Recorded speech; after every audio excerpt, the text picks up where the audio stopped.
Wow, we are live. Hey everybody, nice. I see there's 10 people waiting for us. So awesome seeing all of you guys here. Anyway, welcome. Before I start the stream, I just want you guys to have a look at this because I mean, it's goosebumps all over. And I'm sure all of you guys know what I'm talking about, but have a look at this.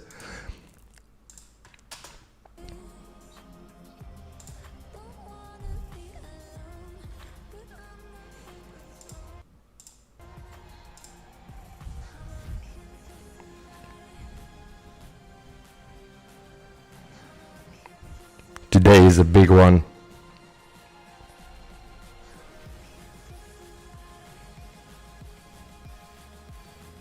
It's all happening in Japan right now. Anyway, guys, welcome back to the channel. Let me go back to my channel, guys. Anyway, thank you so much for tuning in. We've got a cool stream set up for you guys today. I've got Loving Life Scott on my channel for today, and it's such an honor for having Scott here with us because you know, there's some questions that I would like to cover in the stream, you know, where I would like to find out who Uncle Scott really is and, you know, what the channel is all about. And I hope you guys can come along with me and enjoy this. Just before we start, can you guys tell me if you can see and hear me clearly? You can just drop a message in the side chat. If you guys can see and hear me clear, I will start the stream by introducing Uncle Scott, or let him introduce himself.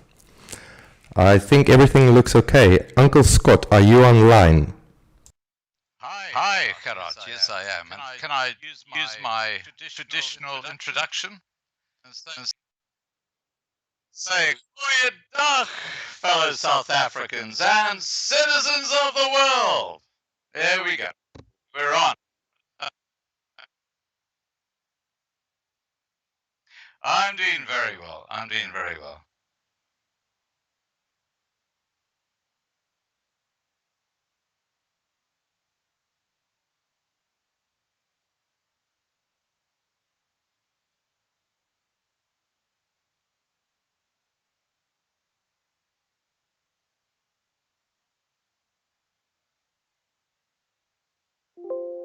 Absolutely. And first of all, I've got to tell you, Gerhardt, I think you were the first person who sent me an email and called me or and I love that title. I get that from so many people now by email and even in the comments they call me and I just love that. Now, absolutely, no problems at all. You got it. Now, okay. So, do you want me to just give you a bit of my background when it comes to the internet and this whole technology that we're dealing with today? Yeah, that's correct. I would like just to tell everyone a little bit about yourself, who really is and where you come from and all that kind of thing. Okay. Well, look, what I'm going to do is I'm going to throw a bunch of look. I've been putting this stuff together, and a lot of people who follow my channels on YouTube have absolutely no idea of my history on the internet and the role that I've played.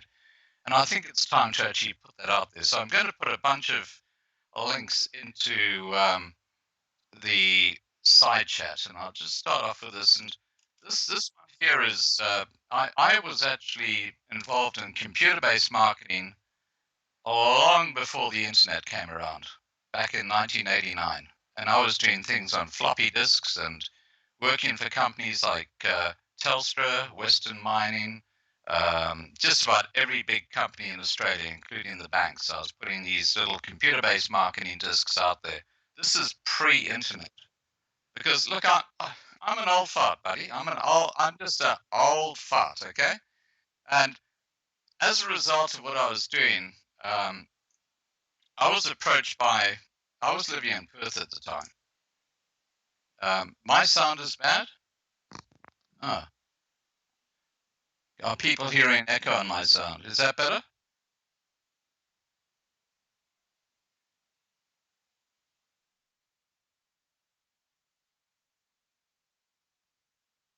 Okay, is the sound better now?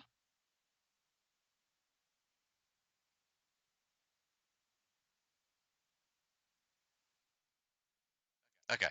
Look, I'll just keep on talking. So, uh, yeah. Okay. Um, so Somali said Scott's audio is echoing and much lower than yours, Gerhardt. So I'm not sure why that's happening. Sandra says close stream and open again. Let's see. I'm sure we'll be able to sort this out. Okay, so Sandra's saying better, much better. Okay, so we seem to have sorted that out. Okay, so what happened was in 1993.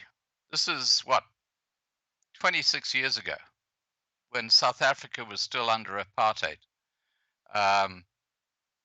I was invited by the Ipswich City Council in Queensland to head up the establishment of an online or a networked, computer networked internet system. And this link here that people can go and have a look at will take you to that link. And I'm not suggesting people look at it right now, but it's something they can look at later.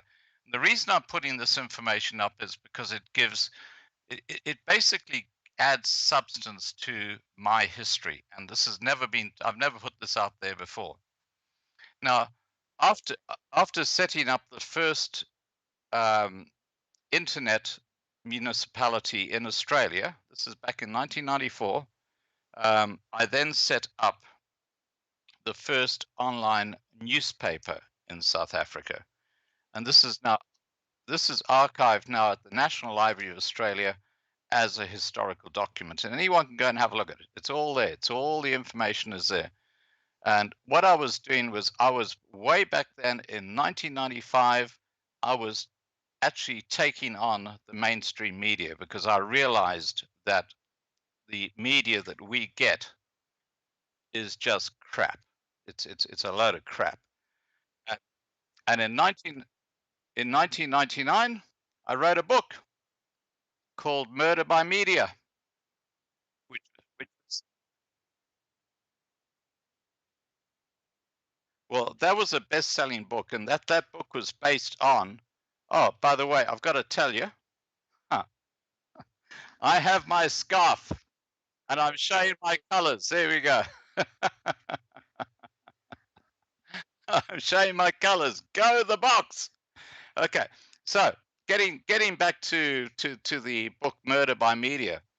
The book was actually demonstrating and proving how fake the mainstream media was. Now, this was back before 2000. I was doing this, and as a result of that, the News Limited, which is a Murdoch or Fox, and that empire, News Limited empire, targeted me, and they orchestrated a political arrest against me. And here's a link which you can actually go and follow in your own time. Hang on, that's not the right one. Sorry, let me just get the right. I don't know why that didn't happen. Okay. There's a lot of stuff here for people who are interested in this whole story. Yeah. I'm Well, I'm an old fart, so I've got a lot of history. Okay. Now that there takes you back to a documentary film which is brought out many years ago, which is about my political arrest here in Australia, not in South Africa. This is in Australia, and it's because I was taking on the mainstream media and I was challenging the government. Now, I've brought out, yeah, about a number of things that were going on in Australia. And what they do is they get together with their mates behind the scenes and they just go, bang, we're going to get this guy. And you've got to watch that documentary if you actually want to see what happened. Yeah. It just demonstrates that this is not just happening in South Africa, it happens all over the world. Wow. And it's quite sickening. And as a result of that, I brought out a book called Enemy of the State, which came out in March 2000. And that book actually documents how the mainstream media in South Africa and the government went out after me, and they actually tried to incarcerate me for exposing a pedophile who was actually the deputy speaker in the Queensland Parliament, and that's how serious it is. And I've got a web page, and look, if you're going to if you're going to be looking at buying a book, please go to lulu.com. Don't buy through this web page, but this page will basically tell you about the books that I've written. There are about 8 books that I've written over the years. This guy that when basically exposed, is this guy still alive? Is he still around, or was this way back when? Oh yeah, yeah. His name's Bill Darcy. He served something like 7 years behind bars for playing with little kids in the classroom. He was a teacher. He was a disgusting piece of Oh, work. absolutely. But he was the deputy speaker in the Labour Queensland government back in the late 1990s, believe it or not. And they all knew that he was a pedophile. So it's not, this doesn't just happen in South Africa, it happens around the world. But the difference in Australia is we don't have corruption and we don't have crime. The two big, huge C words that are happening in South Africa. And those are the things that you would appreciate being in China. You know, there you can feel secure and you can feel safe. Whereas in South Africa, it's a basket case, believe me. And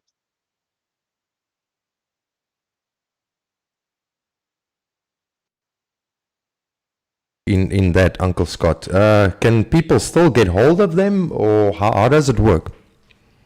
just go to lulu.com, and then do a search on my name, and you should be able to see the books that are available to purchase there. But, you know, the interesting thing that happened back in 1999, 2000, is that I was then outed by the mainstream media as a racist. You know, they love to use that R word to try and denigrate someone they don't like. And I'm going to show you evidence that I am not a racist. First of all, uh, I set up a global village homestay project, and it was actually pioneered in Fiji. And this, I stopped doing this about 10 years ago. This is this is back in the early 2000s. I did it, but I was helping Fijian black villagers get a piece of the tourism cake, and that website people can go and have a look at. If I was a racist, why would I be doing that? And just to and the last link I'm going to throw in here is that because the mainstream media have completely covered up my early history. This is long before I got on YouTube, guys. This is back in the, you know, the 1990s, going up to the early 2000s. And anyway, so ABC Radio, I had an interview, and there it is there with Steve Austin. This is about 7 or 8 years ago, where we basically sorted out the whole issue. Now, I just needed to get that off my chest so that people who look me up, they can actually see my position on the whole thing. Real facts. And I think that's great to do in the beginning of the stream, Uncle Scott. Because I will tell you what I think about loving life, and in, you know, from my standpoint. But I definitely appreciate when clearing this nonsense up, because it's very important. I totally agree. Yeah, it is absolutely important. And look, the other thing when it comes to being a so-called racist is that this is the book I wrote. It took me 30 years to put together. It's about the Griqua people in South Africa. And it's called Children of the Mist. And the reason why this book is so important when we talk about my YouTube channel, it's because as a historian, I've got a huge library of old books which date back to the 1600s on South Africa, original editions. And it took me, as I say, it took me 30 years to put all these together. And these books were basically the result resulted in this book, which is now used by the Griquas as their official history in South Africa. Wow, that's insane cool, Uncle Scott. Well, Yeah. you know, I'm supposed to be a racist, according to the mainstream media. What the hell have these reporters ever done to help these people? I can tell you in a word. Bugger all, basically. Uncle Scott, so tell me, how many books did you write in total? Was this all, or is there some smaller, you know, not mainstream books that Wim did or busy with or something like that? Total of about 8 books. The first one is very, very old. It's about a coin in South Africa, which I wrote with a professor at the University of KwaZulu-Natal. But that goes way back. I mean, it's, you know, so I've been involved in research and this sort of area for years and years and years. Right. Uncle Scott, so yeah, I definitely I just want to stop you there real quick. I just saw in the comments that people said they can't find the link. So if I just want to check if you can resend it, maybe, because it looks like people are quite interested in those links. And I think which links can't they find? I think it is the one that we're taking the pedophile on, and the mainstream media, you know, criticized. I think it's that one. I'm trying to go back now. Okay, let me have. I did check. What I think, so what I think I will do as well. Maybe can send me all those links, and I'll put it in the description in the stream at the bottom. Then people can, you know, go on their own times, and people that watch the stream after the live stream to go check it out. Because I think it's definitely very important. Okay, so Somali Rabi just said... I think this one might have been too long, so I'll just put this little link in by itself. That's the online daily newspaper, which is now archived with the National Library of Australia as a historical document. Wow. that was the first online newspaper in Australia, dating back to 1995. Wow. Uncle Scott, so basically, I think we can continue on this. You know, I want to talk to him from my standpoint of view here. I think this vindicates him already in this whole stream of being someone that's talking nonsense, because some people will say that, but I think this is clearly this is clear evidence that Wim is actually someone that's more clued up than most people think Wim are. Well, look, I'm an old guy. I've been around for 64 years, okay? And the last 40 years, I've been very involved in history, news, research, long before most of the new guys on YouTube were even born. So I've got a lot of smarts when it comes to this area. All right, cool. Uncle Scott, I want to ask you, right? I actually had a list that I added some questions together, which I would like to ask him on this live stream. And excuse me. And I think I can start off by this one.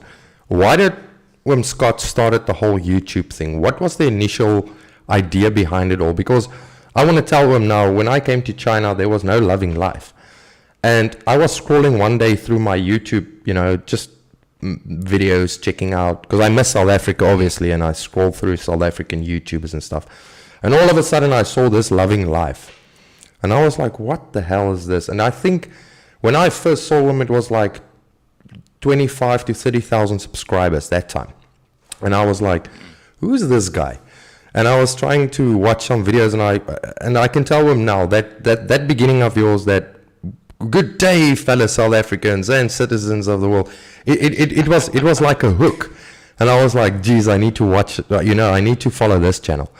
And as I went, along with the loving life cycle, I kind of like Wim's personality, and I think that's also very important, to put the seriousness in the YouTube video, but also Wim's personality is just rounding it off so perfectly. Anyway, and then I was too busy here in China to watch YouTube, and all of a sudden when I came back and start watch Wim's videos again, it was over 50,000 subscribers. So the whole channel just exploded all of a sudden. Now, first of all, I want to ask Wim, why did you start the YouTube channel, and what was it that made this channel so explosive all of a sudden? What happened? Okay, well, look, I've been on YouTube for over 10 years, but I rarely use this. It's like Facebook. I rarely use Facebook except for the Loving Life Facebook page. So apart from that, I do have a Facebook page, but I probably look at it probably once a month. So I really was not big on social media. But one day I was like you, I was going on YouTube and I saw this thing about the expropriation of land without compensation by the ANC government. And as I was probably, because of my research and my book, far better informed on the actual reality of who owned what back then, I put up a video about, the Bantu and Nguni people were all in the KwaZulu-Natal area. They had absolutely no involvement in the most of southern Africa. They were the ones who exterminated the Khoi and the San in the areas that they took over. And when they talk about crime being a Western invention, it's because to them there is no such thing as crime. I mean, you look what's happening in South Africa today, the things they're doing to farmers. That there is no moral compass amongst not all of them, but a large percentage of them, and that is the tragedy of South Africa today. And for them to now claim that they were in parts of South Africa as the original landowners when they weren't, is why I brought out that initial video. And that video went viral. And it was after that video went viral, I then started putting up videos, and it's just sort of grown from there. It's not something I planned. It's just something that. If say the video went viral, what does that mean? Was it like overnight, just hundreds of thousands of views, or how did it work? Just amount of people subscribing to your channel, or what happened there? Well, I can tell you with the my YouTube channel, I probably had about 200 views at most on a couple of old videos that I'd had going back to about 2008 or something like that. So it wasn't big, but when I put up this video about the truth behind land ownership in South Africa, I had sort of 10,000 views in the first week, and I thought, whoa, to me that was incredible. Yeah, that I totally understand that. Wow. Yeah, Okay. and everything is relative. I mean, I get probably weekly tens of thousands of views on certain videos I put up because of the subscriber base I've got now. But talking about that, it's important to know that with my YouTube channel, it's not about the number of subscribers, Okay. which I know is very important to other people on YouTube. Right. I've got the main Loving Life channel where I do my live streams, and I had one earlier today it was actually last night your time. Yeah. With the farmer. It was 4 a.m. my time, so I'm giving away. I've been up for about 16 hours already. Yeah. And I've still got. Yeah. But anyway, getting back to that. I mean, it's. I've got the main Loving Life channel, which is about 52,000 subscribers. I've got my secondary Loving Life 2019 channel, which has about 16,000 subscribers. And then I've got the Loving Life live stream, which is basically a backup for when, YouTube. Yeah, if YouTube puts a strike on a community thing, then I can't use my main channel. Then it goes to the other one, and I got about 3,000 subscribers on that. So Okay. I've got about 70,000 in total subscribers on my channel. Wow. So, but I just to tell you my strategy. Yeah, please. In early December this year, I'm going to be opening up a new channel, which is called Loving Life 2020. Oh, wow. And I've already got it set up, and as I said, I'm not there to create a huge amount of subscribers and make a huge amount of revenue. I'm there to record history, just like I did with my early online daily newspaper. Right. And the other thing that's critical about this channel is to support the people in South Africa. I'm not on the take. I'm basically am donating thousands of dollars to the charities I support on my channel. I've never asked anyone for anything because I think that is just That anyway, that is that's my own that is one important thing that Uncle Scott is mentioning there, because I seriously haven't seen had the super chats been enabled on your channel. I haven't seen make any money off of it, but what I did see is all that food drives that are busy doing, and that is actually for me. Yes, I can tell him now. Okay, we're going to talk about it a little bit later, but I can tell him now. My wife gets so pissed off with me because when when you guys are busy doing the food drives, I'm sitting up all day watching that thing on my phone, and she's like, come on, we got to do something. I'm like, no, not quite today. I'm watching a food drive. And so much so that she started to watch it with me. So it's really, really interesting, Uncle Scott, and that one I can give him a big up on that. Well, every YouTube channel has its own unique selling proposition.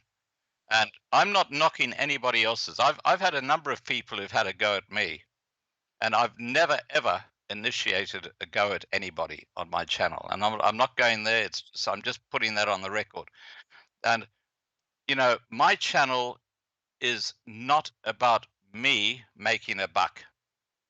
It's about me trying to help people in South Africa, because I grew up in South Africa.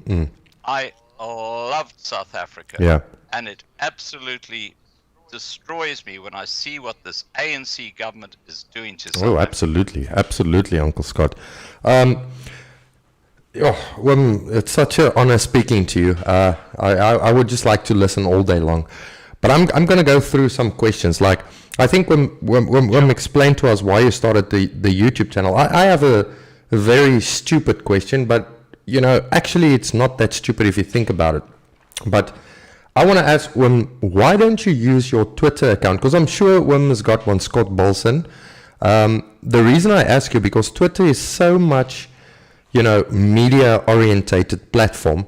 And I think if people can get like instant updates from Wim, even if it's like on a personal level or sometimes what's happening, or, I think Wim's channel will explode even more. So yeah, it's kind of a stupid question, but I would just like to know, why do Wim choose not to do the Twitter thing? Well, Gerhardt, let me put it this way. I'm a one-man show. Okay, I'm a pensioner. I don't have a huge income. I spend an enormous amount of hours every day on my YouTube channels. Enormous. You have no idea. It's like my life. I don't have a life outside YouTube. Okay, it's that simple. Now, what I do have is I have a team of people who help me in different ways, or we work with in different ways, and we can get to that a bit later. I would love to have someone like you involved directly in the Loving Life channel, using your Twitter account to promote, because I don't have time to do that. I mean, that's the problem. It's just, you can't create hours. You've got 24 hours. You've got so many minutes in the day. That's it. And yeah, and I get thousands of emails every day, and I can tell you, people who send me an email will tell you I always respond, because I read every single email and I watch every single link they send. Well, I can vouch for that, because I was mailing Wim, and I think it was literally not even 30 minutes, and Wim respond back to me. So I totally know that is true, and it's 100% true. Wim interacts with the people via email quite on the spot. It's perfectly done, and also very polite. And that's one of the things I want to give Wim credit for, because the first time I mailed Wim, I was like, I will never get a mail back from a big YouTuber like that. And when Wim mailed me, I was like a little guy on Christmas opening his first gift. I'm like, what? Uncle Scott mailed me back. Wow. So yeah, definitely I wanna just make it very clear that Wim do reply to emails. And But I need to tell you that I don't see myself as a big YouTuber. I mean, 50,000 subscribers is really not a lot. that's bigger. Let me assure you, but let me assure you and YouTube will say this, about 80% of those subscribers have subscribed, but they don't follow you. So you actually only have a much smaller base. And this is where people don't realize that it's not until you get up to like 1 million subscribers or something like that, that's a big YouTube channel. I get it. I see myself as just getting a message out there for the rest of the world about what's going on in South Africa, which is why I say in the next month I'm going to be setting up a new Loving Life 2020 channel. Yeah. All the videos in there will be 2020. So people historically can go back to Loving Life 2019, see all the videos that were related to that year. Loving Life 2020, see all the videos related to that year, and so Wow. on. So that to me makes a lot more sense than trying to create this huge channel. Yeah. It makes sense. It makes sense. And at the end of the day, one will be basically covered for if YouTube strikes. Then one will have a lot of platforms to get back onto the platform then, because they won't strike every goddamn channel. Well, I have to tell you, YouTube, despite their loony lefty attitude, I had the most amazing email. This is back pre-election in May this year, and what happened was that I had 2 community strikes on my main channel, and I think at that time I had about 20, maybe 25,000 subscribers, and I got a 3rd community strike, which according to YouTube means they take your channel down. And I got this email, and I've actually screen dumped it. I've got the screen dump on my computer here, where they said, look, you've had 3 community strikes, but we see your channel as too important to take down. We are not going to take you down. Yeah, so that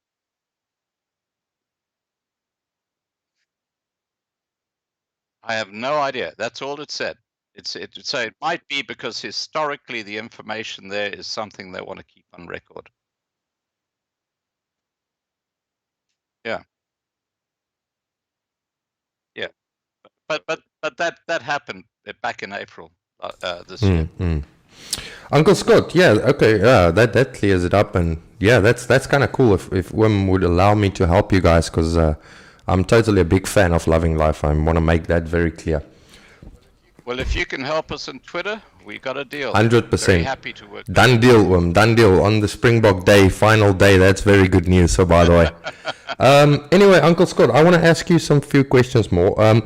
Why Australia? I think many people don't really get this straight. Are you an Australian? Do you have Australian parents or, family? Or how did you end up in Australia? Why did you choose Australia?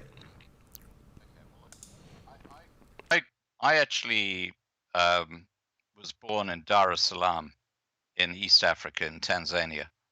I grew up in Tanzania. All my friends were black guys. I mean, I am just totally colorblind. Very clear. How can you be a racist if actually your best buddies in your home country where you were born is black? Come on. To go and play. I mean, yeah. And my first language I spoke was Swahili before I spoke English. But my parents, because there was no education system in East Africa, sent me to South Africa to boarding school at Michael House in Balgan, and then after that. Well, actually Cornwallis and Pietermaritzburg, and then to Balgan after that.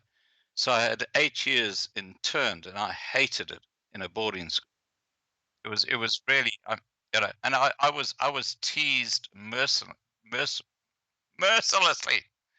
because I could run really well, and the only thing I ever got right in boarding school was running. I had all the school records in long distance, and but they called me Bushman because I could run. Yeah, they called me a Bushman.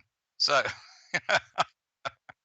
but that's boarding school life. You know, you You get get over it. and you It's just the way and it you is. get these nicknames. I was actually also in a boarding school, Uncle Scott. Sorry for interrupting you.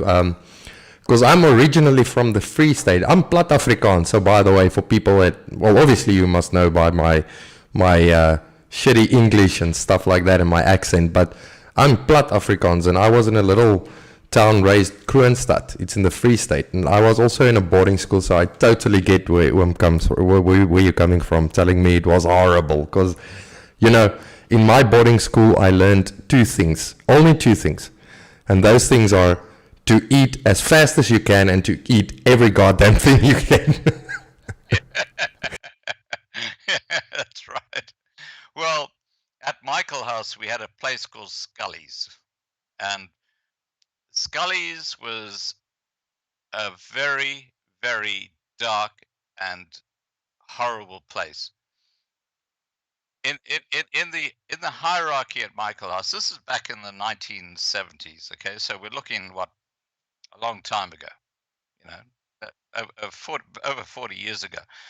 And back then, the head of the house, who was basically a student like you, but he was an older student, um, had the authority to cane the other children in the house that he looked after, who he was the head of. And he used to do this in a place called Scully's. And, you know, the prefects would come down the corridor. You can imagine it's at night, it's like 8 p.m. You're doing your homework and you hear the footsteps coming down. Oh yeah. And it's a prefect coming to your door, opens the door, and he says, Balson, Scully's. I'm You had to go up to Scully's and you got cane. yeah. That's how it was back then. Well, I totally, you know what? I'm laughing with a good heart here because I totally know what it means.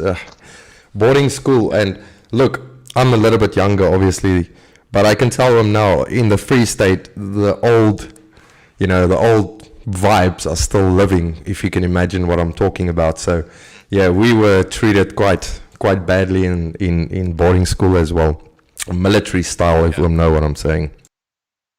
Absolutely.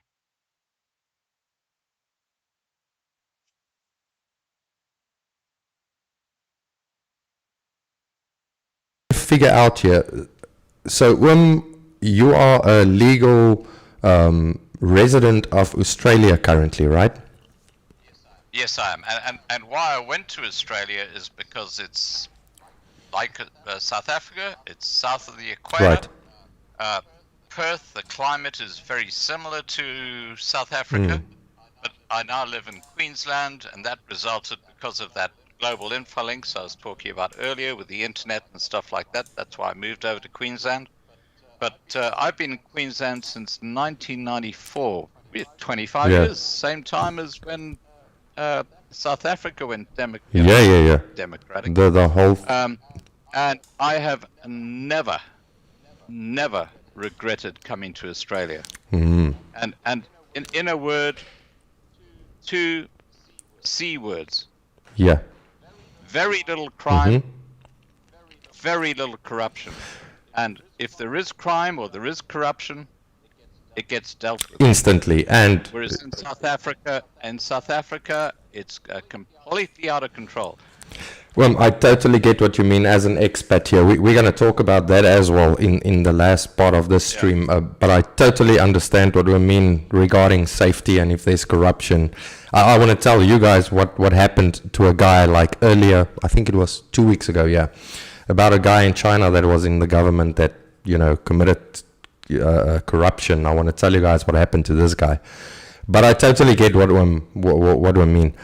Okay, so you are currently in Australia. Here's the question, Uncle Scott, and I think this is what many people also would like to know is, will you ever return to South Africa? Will you ever pack your bags? I don't know. Let's say your YouTube channel, grows so big that you can actually live off it. I know you don't take any money from it, but let's say the community sponsor them basically, or keep you alive because they want this content released daily. And you can easily live off of YouTube or, whatever. Keep writing your books or whatever it is. Will Wim ever make that decision again of moving back to South Africa? Well,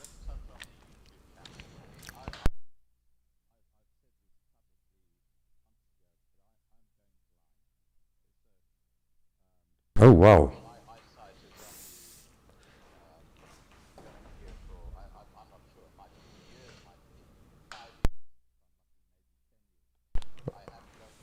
Oh, that's terrible news.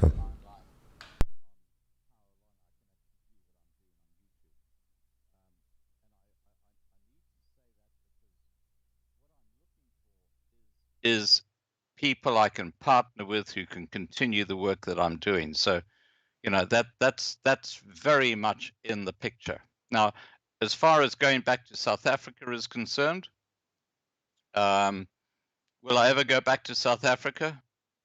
Last time I was in South Africa was in 2011, and before that, when I left South Africa in 1986, the first time I went back to South Africa was in 2006 and 2007. That was actually related to the launch of this book, Children of the Mist, with the Griquas. But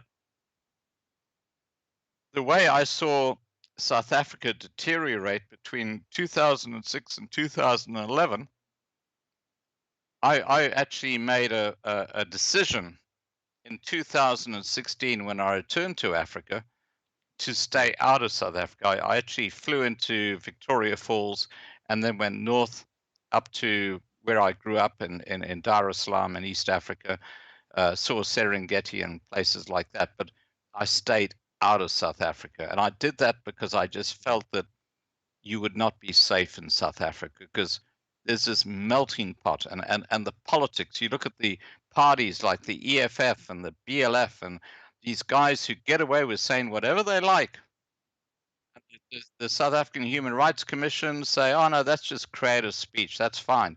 But you get this Vicky Momberg who was under incredible duress because she just had her car broken into and she was the police hadn't responded and she was beside herself. She's now facing 2 years of jail for using a word. I mean, that to me just it just sums up where South Africa is, and I just think it is absolutely horrific. That is, I know. I think this brings me to my next question, and the question is, from a guy like Wim, Uncle Scott. Obviously, you're a man with a lot of wisdom, and people like you guys really know what is happening. Our youngsters, we think we know, but guys like Wim, you guys analyze the whole situation in a different perspective. So I would like Wim to tell me, what is the real solution? I mean, not just hearsay or, we think or whatever. From a guy like Wim, what is the real solution in South Africa to actually have, look, I don't mean a peace like Australia or China, but where things can settle down and people will be okay-ish to live in South Africa. What is the real solution? Because I have one. I have actually two. The one is not really good. But I would like to hear Wim's opinion. What solution is there to choose from? Well, I'm going to just tell you what I'm hearing from a lot of people, okay? And this I'm just going to talk about where South Africa is going to go if the ANC don't change their ways. And that is that the black population in South Africa are going to go feral on the ANC. They're going to just take them apart. And I mean, not by just not voting for them, I mean by Luthuli House will be burnt down. There's going to be, because they'll be looking for someone who's caused the issues that they're facing. That is what's going to happen. I have absolutely no question about that. It's not going to be a racist thing. It's going to be black on black uh, pandemonium. There's no question in my mind about that. Now, as far as the other thing you were talking about, what was the other thing you were saying? Ah, the solution. Okay, the solution. Yeah, sorry. Okay. The problem that's happening in South Africa today is that the ANC there's that 1993 document where they basically spell out how they're going to boil the minority groups, and particularly the white population, in a pot until they don't realize that they're being boiled. And that's what they're doing right now. And what they're actually doing is they're actually destroying the whole South African economy. And pivotal to that whole thing that's going on in South Africa are these race-based employment policies, like black economic empowerment and broad-based black economic empowerment. All that's doing is empowering the very, very well-connected ANC politicians and their cadres. They're the only ones who are benefiting. They're becoming multimillionaires, they're becoming billionaires, they think that life is fantastic. But you talk to the average black African in South Africa and say, if he's old enough, were things better now or pre-1994? And I bet you 99% would say, hey, it was better pre-1994. You look at the sewerage systems, you look at the water situation in municipalities, you look at electricity. I mean, the whole thing is completely cactus. The ANC have screwed it all up.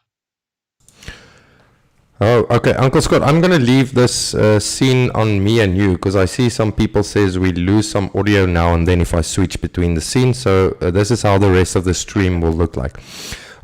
Well, when you make a lot of sense, it makes perfect sense to me. You know, I'm a guy that believes things will get better, but you know, I want to make this clear. I'm so scared since I lived here in China to go even back to South Africa for a holiday. You know, that fear of just walking out the gate or the door on the airport.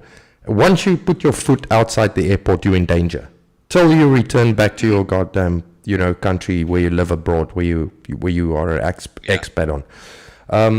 It's what I call extreme sports. Yeah, if you want to have a holiday with extreme sports, you go to South Africa. That's how you. Right. Yeah. So, yeah, but I do believe the only thing that can work in South Africa, and correct me if I'm wrong, Uncle Scott, but I believe seriously the only thing that can work is if we have an extreme change of government and rules in South Africa. For example, if the police system gets better, if the military gets better, and even if our leadership, talking to the public gets better, I'm sure the country will turn upside down. For example, if Can I tell you why? Can I tell you why that's not going to happen? Yes, go ahead, Wim. Is because the ANC is controlled by the South African Communist Party and by the trade unions like COSATU. So they're all in the same boat, and they all have their own agenda, and they're not going to take the ship off the road to destruction. It is not going to happen. Right. I totally get what Om says. But there are questions also. Why are they actually doing this? I mean, at the end of the day, everyone wants to get rich, but why would our government drive the country into chaos and follow the Zimbabwean happenings that happened before? It's so ridiculous to think about this. If race hate each other, or not hate, let's say we don't like each other. Some people don't like each other in South Africa. Why would the leadership, when they're benefiting at this moment so much from being in power in the country, why will they drive this country into chaos? Why? Well, there's a very simple answer to that, and that is it's a cultural chasm. When it was pre-1994, you had a very disciplined white minority running the government, running the country. Everything just moved beautifully. Now, when it became under the ANC, it moved to a completely different culture who have absolutely no understanding of what democracy actually means. They keep on sprouting the word, but they have absolutely no idea what it means. They have no idea of their responsibility in Parliament. When I hear them saying, Honourable Malema, Honourable this, I think, I can spew. I mean, these are the most dishonourable people on earth because they've all got their noses in the trough. Right. And they're trying to claim that they're honourable and they're just wonderful. It just epitomizes the crap that is going on politically in South Africa. Right. I totally agree with him. That is, Yeah, like I say, it's a complete joke. It's chaos in South Africa, and like I say, I'm serious. The only thing that can cure South Africa at this moment is a sudden change. I'm talking about an insane change of rules and government and stuff like that, but it can cause problems. I have to tell you that I think that what's going to happen in South Africa in the next 10 years is going to be shocking for everybody, because I think what's going to happen is that there's going to be a huge amount of black on black violence. You look at the days of Shaka and Dingaan and the ways they just killed each other. I think that is going to be what is in the stars in South Africa, and it's a tragedy.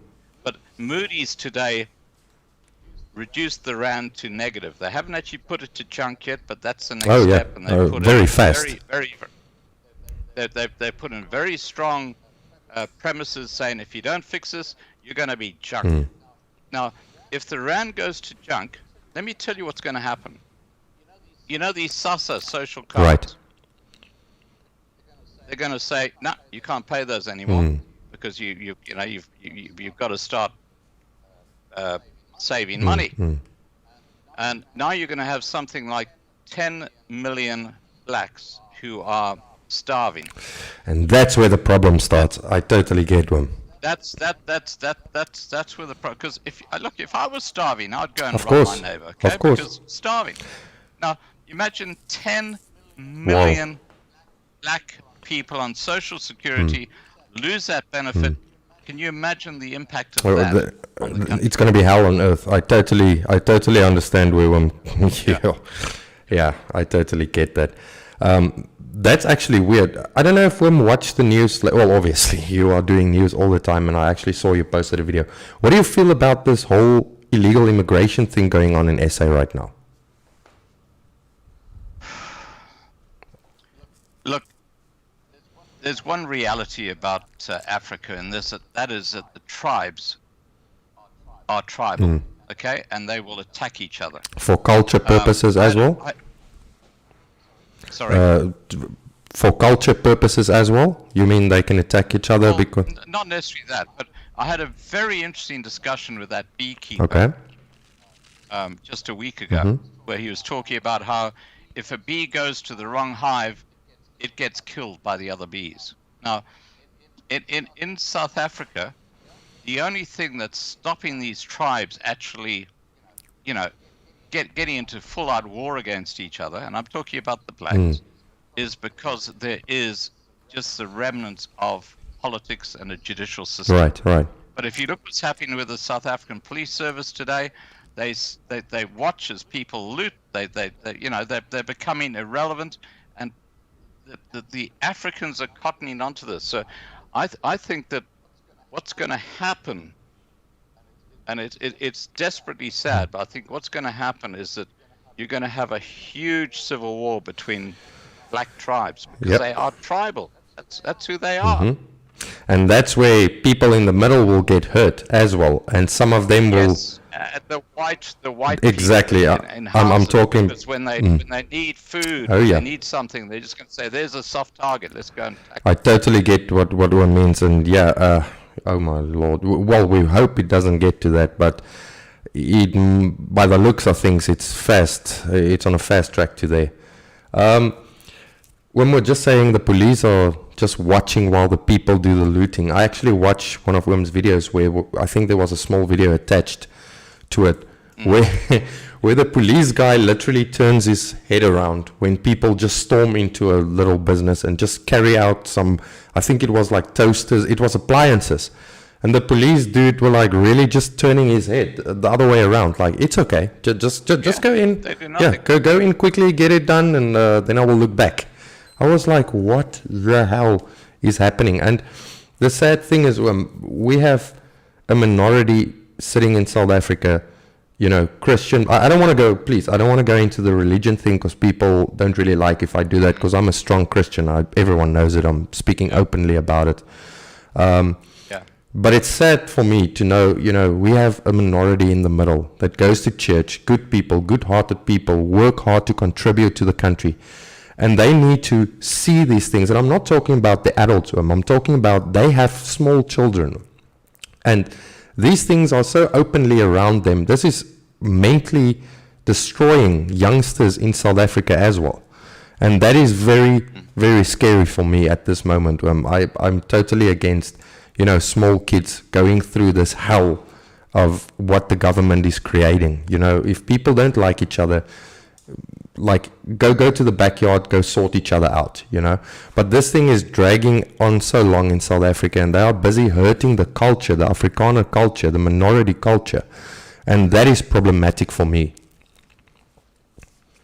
Well, I have to respond to one of your commentators in the side Yes, chat. please do that. A fellow by the same as Charlie Brown, who said, sure, you have to have your wits about you, but the standard of living in Cape Town for my family and friends is still very good.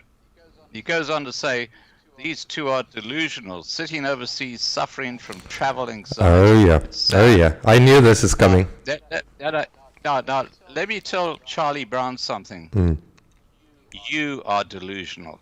If you don't see the writings on the wall in South Africa, then you are completely off the planet. Oh yeah, no, I can totally, Charlie Brown, you have no clue what you are talking about, whatever your name is, and I will respond to that later. The most important thing for me is talking to not idiots like this. Yeah. But I knew this is coming because people will attack us for being expats, but we'll get to that, and I hope the guy hangs around to listen to what I have to say about expats a little bit later.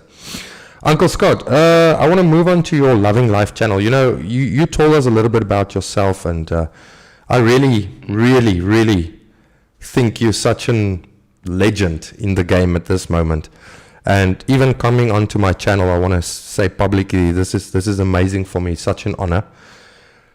You are an awesome guy, Uncle Scott. But I want to move away from you for a little bit, and I want to go into the Loving Life channel, if I may. Mm-hmm. What is your idea with Loving Life channel, Wim? Because if I see it, it says Loving Life community channel, which means you have a community that follows you, that you basically lead or just tell them some information or just make them aware of problems. And then also there are, I'm not going to go into the food drives now, that is one big thing that Wim are busy doing. And then also you are doing like helping people to get work overseas. So I just want Wim to explain to us, what is the Loving Life channel really? Sure. Now, look, the Loving Life channel has evolved. And about a year ago, it became a community channel. And a community channel means is that it's now basically just like a gateway for helping people who are doing things which suit the ideals of this channel getting going and getting publicity. And it started off with alerting the world to what is going on in South Africa. That was its primary aim. Right. Letting the world know that things are not right in South Africa. Just because the fake friggin' media don't talk about South African farm murders and farm attacks doesn't mean to say it's not happening. And that's why I'm very happy to expose that. One of the other key issues is providing those who can leave South Africa and want to leave South Africa with migration options. And I've been doing this for over a year, and thousands of people I know have migrated out of South Africa since this channel's been online as a result of this channel. I get the emails. I get lots of yeah. Obviously feedback emails. That's one of my questions actually I want to ask him. How many people did Loving Life actually help?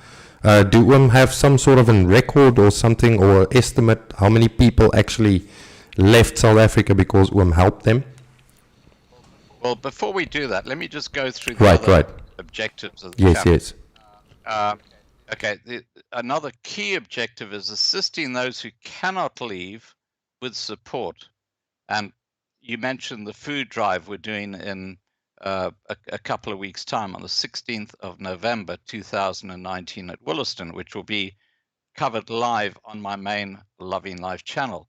And we've had 4 of those feed drives this year, and something like 20 to 30 tons of food, huge amount of feed, have been delivered to these drought-stricken, mainly farming communities.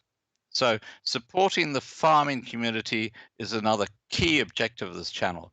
And just last night, I was speaking to Henna Duplessis from TLUSA about his farm and stuff like that. And so that's a huge part of this, because without food, without a good, solid farming community, you're going to starve because there'll be no food coming to the table. Exactly. So supporting the farming community is a key objective of this channel. And then another key objective is supporting minority groups persecuted by the racist ANC government. And they are clearly racist. And then looking at plan Bs, like we've got Nikki with cultural enclaves, the ULA with secession, which I think is still probably something that is, I know it's the hardest to achieve, but I think that's probably the best way to go when things completely go upside down and there's anarchy. Right. Because then you can actually set up your little state, and you can say these are our borders, and you can then try and defend them. It's similar to Urania, basically. Exactly. And the other thing, of course, that I support is Saitlanders. That's Simon Roche, or how do you say his name? Simon Roche. Simon Roche, yeah.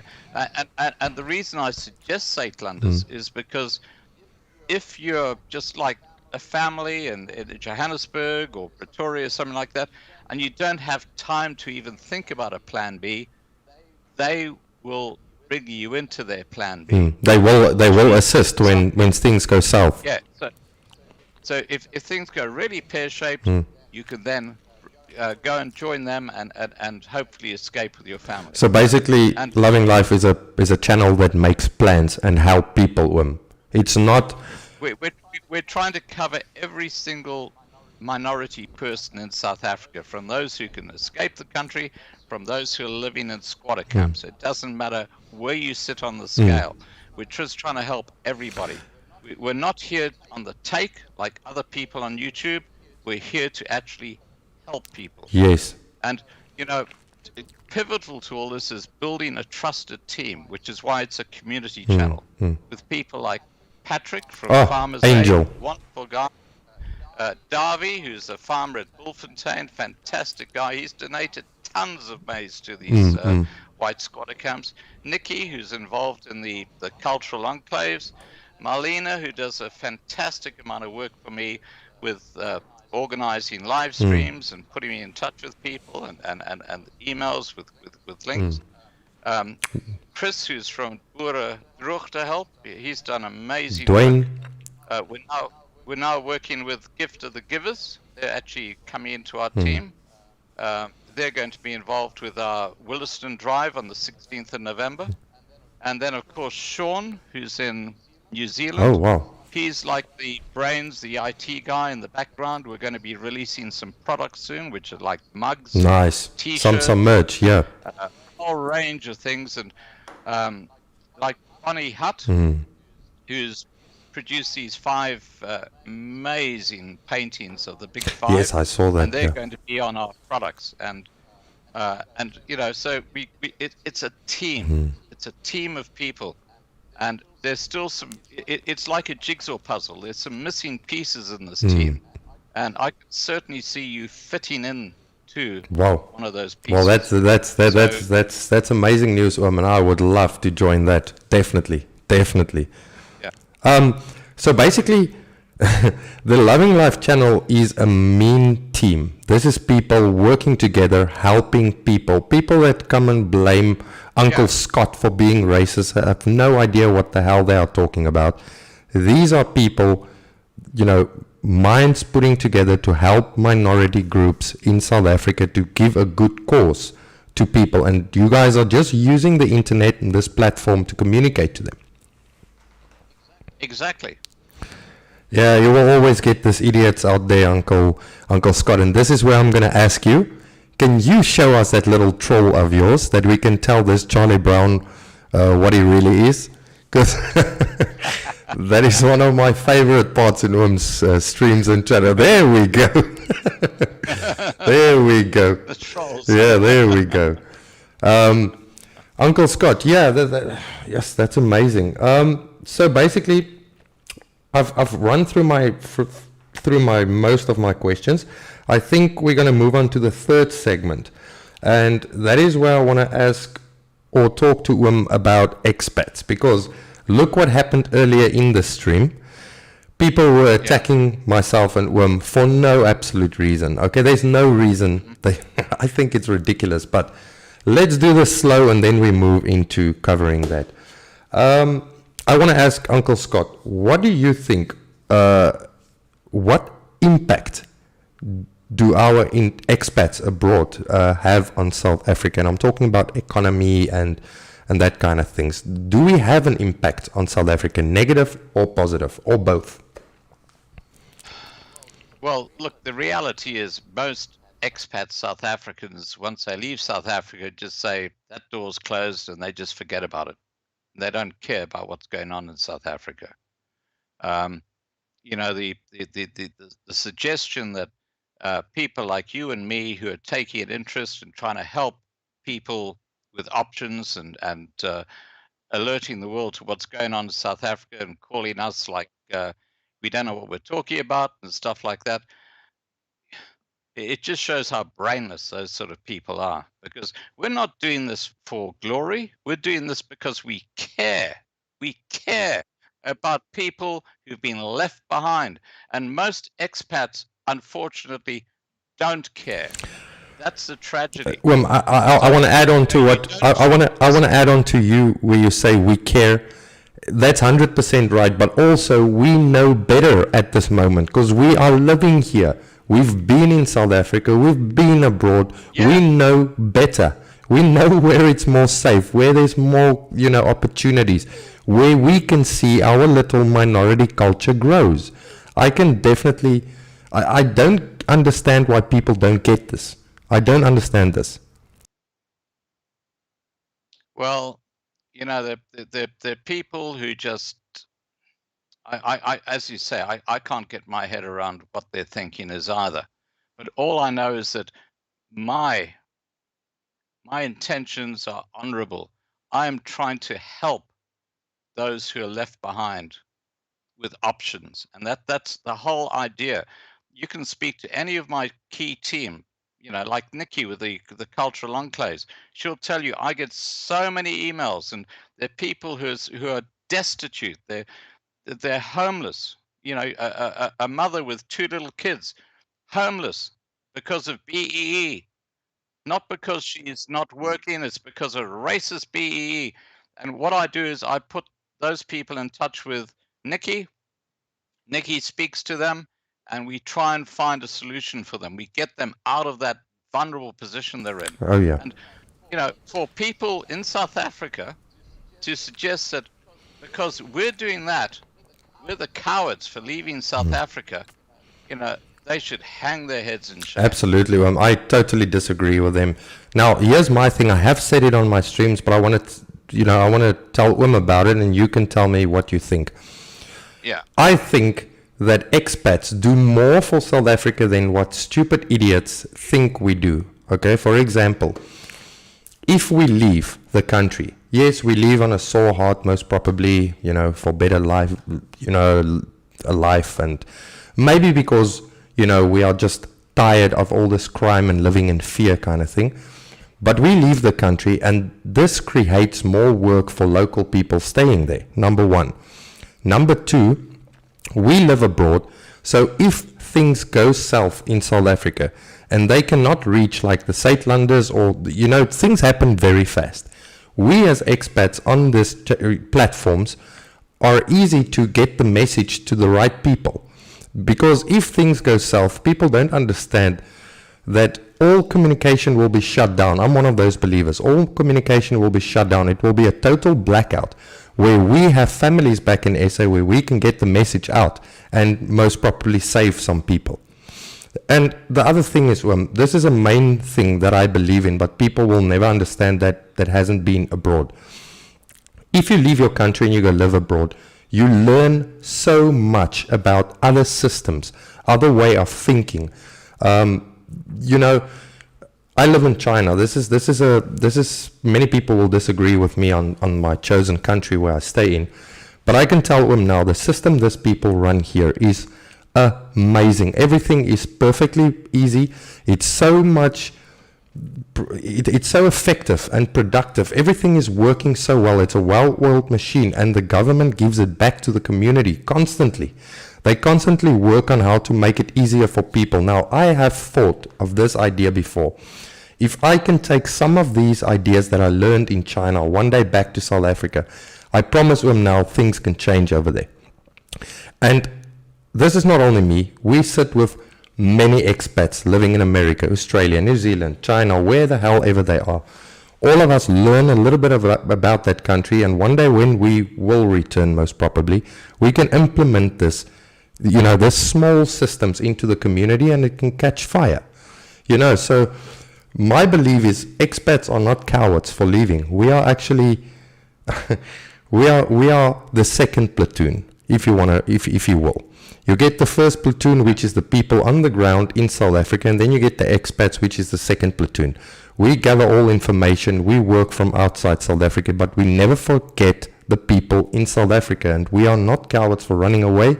We are actually smart at this stage, because we are tired of struggling. If you look at Uncle Scott's streams about the squatter camps, if I can imagine my kids growing up in one of those squatter camps, it will kill me from the inside.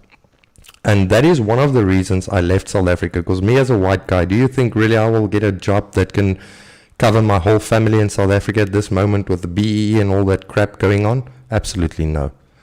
So, yeah, I just want to vindicate expats on this stream that we are seriously not cowards. And if you look at Uncle Scott with Loving Life, how many people did he help? How many people are they still helping within South Africa? And this is what I hope my channel can also a little bit learn from, helping people to get into China, because I know what I'm talking about if it gets to China.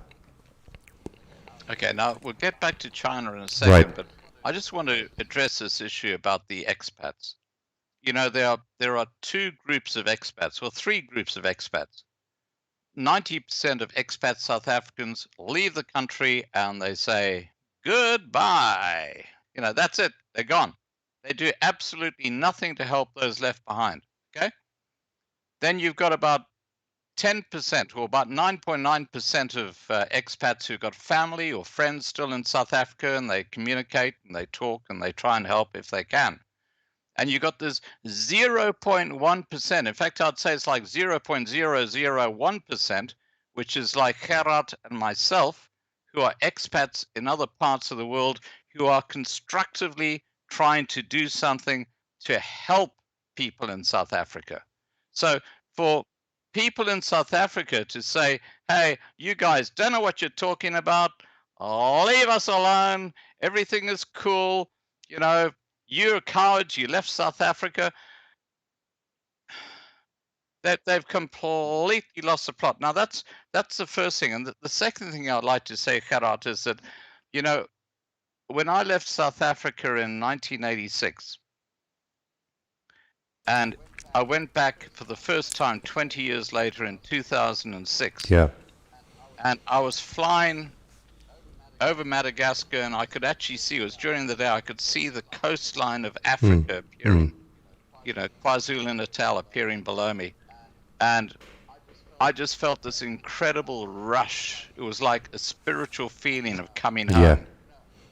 I desperately would love to be in South Africa. I would love to be in South Africa. Same, yeah. But, the problem is that I see where South Africa is going. And I'm an old fart. I'm a pensioner. I'm an Australian. There's no way I can go back to South Africa now. Because, if I went back there, I wouldn't have any money. I would land up in one of these white squatter camps, and I'd be dead within a year. Same as me. Yeah, so, this is why people don't understand that it's a two-way street. I was born in Africa. Just like many of your people watching right now were born in South Africa. that there's absolutely no reason why we are not African. Oh yeah, absolutely. And that's going to bring me, remember what Wim just said, because I want to show him at the end of this live stream quickly what the spirit are currently, how the South African expats here in China go crazy about the Rugby World Cup. On a positive note, we're going to end this thing. But yeah, Uncle Scott, at the end of the day, the funny thing to me is people like in this chat, there's a Charlie Brown guy that's going on about me and Wim sitting abroad talking about South Africa. I want to make it clear, for me, I don't care. It's actually funny. Thanks for keeping my message side chat active. So by the way, dude, I don't really care about it. But the funny thing is, people are easy to come onto shows like this and, talk bad about us and tell us how cowardly we are and how cowards we are for leaving. But in secret, I get emails from these guys, and I'm not going to call the names in the side chat right now, but I get emails from these guys asking me about work inside China and abroad. So I don't know what they're up to. The funny thing is they come and ask me for help, but they come into side chats and tell me how stupid we are for leaving the country. Doesn't make sense at all.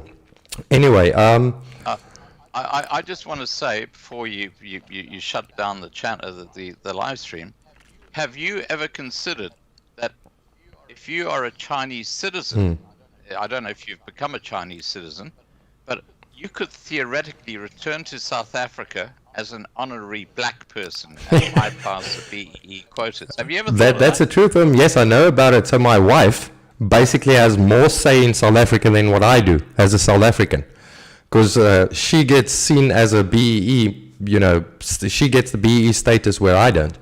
But if you became a Chinese citizen, wouldn't that put you in the same? It will, definitely. If I change everything to China, I will definitely be in that boat. You would then be an honorary black, even though you're a Boer.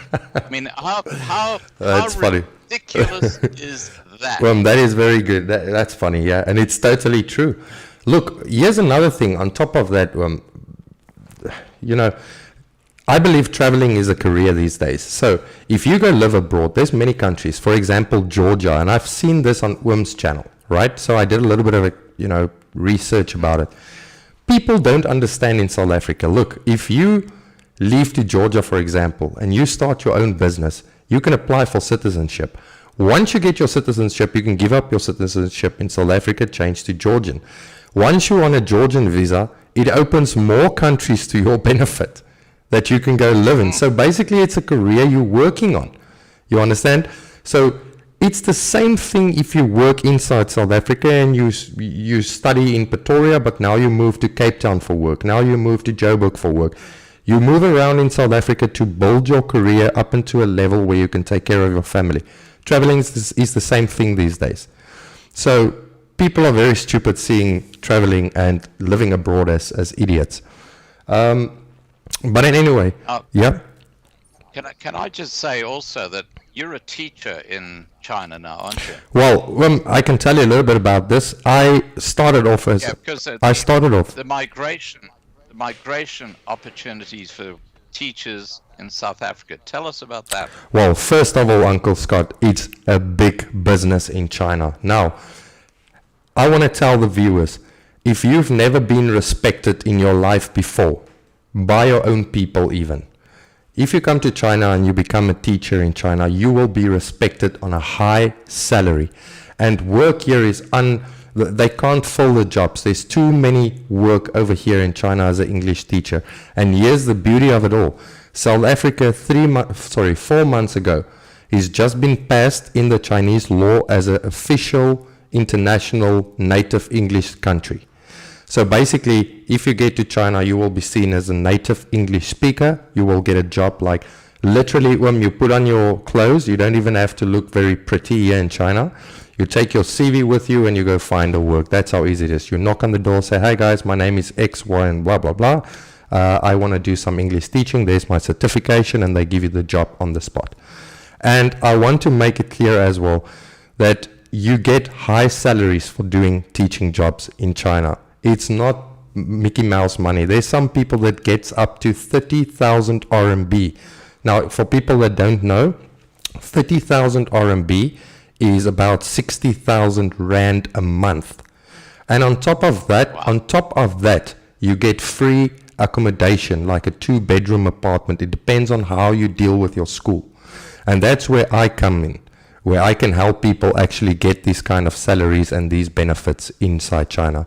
And also I can get longer contracts. Instead of your odd 1-year contracts, I can get longer contracts for up to 5 years. Now, Gerhardt, just as a way of, forming a closer bond with your channel on YouTube, Right. do you mind if people who email me and say, hey, I'm an English teacher and I'm desperate to get out of South Africa, can you give me some advice? Do you mind if I forward those emails to you so that you can actually talk to them directly? Well, please do. I'm on your side trying to help people in South Africa, and again, once you get your job here in China, your life will change. You will be safe, you will have more money, and you can actually send money back home to support your families that are struggling, that can't leave the country. So to answer Wim's question, 100%, I can help you, and I can help you instantly. Not even a week later, like instantly. Fantastic. So that is. I think that we're going to have a lot of discussions in the future, probably privately on Skype. That's right. By email. But, I found this evening very interesting and very, very informative. Thank you, Uncle Scott. Now, I also want to tell Wim about this. There are many expat South Africans in China at this moment. And it's not your people that just finished their studies and want to take a gap here. These are people with families. So basically, it's so easy these days to get jobs in China that if you have the correct documentation, one of the two, let's say you're a married small family with 2 kids, right? The ordinary. And one of you guys got the right documents, which I will go into depth in another time if people ask me. But once you have, one of you guys have the correct documentation, one can apply for a job in China and the rest of the family can go on that visa and you can come and live legally safe in China with a perfect salary, with a free home basically to stay in for as long as you want to stay in China. Fantastic. And look, I just see Charlie Brown still posting his crap. I've just got to say this. There's a character in Peanuts. Remember that old cartoon series called Pigpen? Oh, yeah. Remember Pigpen? Yeah. I think Charlie Brown should change his name to Pigpen. Oh, yeah, absolutely. And like Wim always say, he can pog my car. What's that word? Pog my on. Where is my pog my He can go and do that. Yeah, hang on. I've got to find this thing. Yeah, that was funny always for me watching that. There we go. I got it. Charlie Brown, you can pog my There we go, straight from Uncle Scott. Get out of here, buddy. Uncle Scott, I think that basically wraps everything up, what I wanted to discuss with you. Before we end the stream, I want to show the people that we in China are still South African. Look, we can't have big barbecues. I don't know how's the situation over in Australia. I'm sure you guys you can barbecue at home and you can get your big barbecues, your Webbers and all that things. We don't have it, but don't you worry. A South African always make a plan. Now, I want to show them real quick some of the braais. I'm not going to do all the pictures and videos because there's too many of them. So I just handpicked stuff from this morning, right? These are not a planned thing. This is just some pictures and videos I collected from this morning inside my South African groups. The guys are already busy braaiing, okay? So I'm going to put you guys on my desktop and I will show Uncle Scott quickly how it looks like and then we're going to come back and say goodbye. Uncle Scott, is that fine? Sounds good. All right, here we go to my desktop. I'm going to show you guys real quick. There's the China braai. There's some South Africans already waiting for the rugby. And these are expats. These are expats sitting and waiting for the rugby. Now, you must ask me, how the hell will they watch the rugby, right? Don't worry, China got you covered. On our mobile phones, we have a guy inside China, a very famous guy that shares all sport links to all the groups. Doesn't matter where you are in South Africa. You connect to a group and he shares it for free. We watch it same as we watch it on DSTV. So these guys will most probably have a small iPad there and a small radio, because we always have radios, and they are busy watching the rugby, preparing for the game. This is in China, Uncle Scott. This is in China. And as you see here, and if you see here where my mouse is, it's an old guy. It's not your guys that just leave China after, or just leave South Africa after they studied. These are families moving over to China. Let me quickly show you guys how it looked like if you braai on top of a building. You guys must understand, we don't live in big houses. We live in apartments, but we make a plan. These boys made a braai on the roof, and they are busy waiting for the rugby. Look at these guys.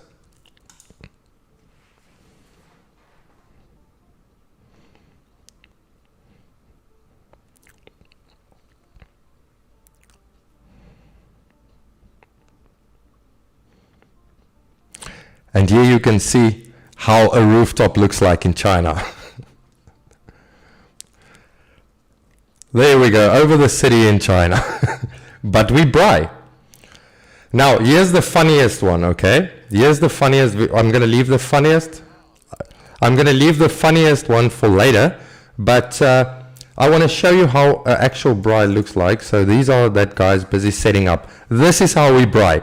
We don't have a big braai, we don't have Webbers, but don't worry, we use tin foil with homemade grids. And braai, we will braai. So there we, and as you can see, the Chinese culture interacts with us all the time. Over there, there's another Chinese person, and they enjoy mixing up with foreigners. Once again, safe and a clear, healthy environment to be in. And this is how the braais look like. Look at that. Look at that. So here's the funniest thing. This is actually my friend in one of my groups. They are already drinking, obviously, but there we go. I just want to show you where he braais. In his kitchen.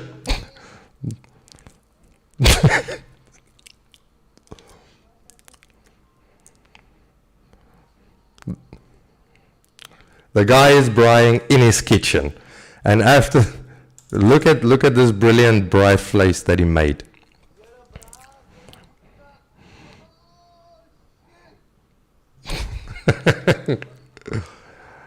So I just want to make it clear, Uncle Scott, that doesn't matter where we go, we will make a plan.